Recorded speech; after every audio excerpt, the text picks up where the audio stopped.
নির্বাচন কমিশন শক্তের ভক্ত নরমের জম, এটাই আমার কাছে মনে হচ্ছে। কারণ এদেশে সব কিছু তো হচ্ছে, আমার 20টা মিনিট সময় আমি পেলাম না।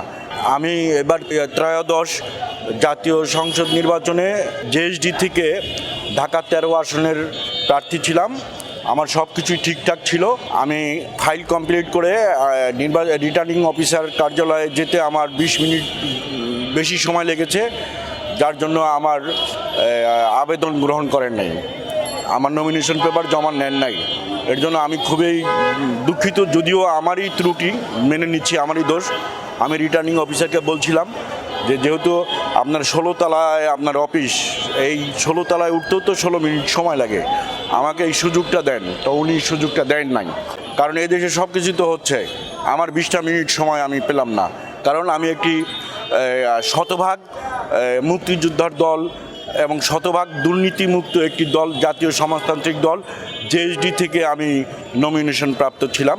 তবে আমার ফাইলটা জমা নেয় নাই, এর জন্য আমি খুবই কষ্ট পাইছি, কষ্টতে আছি।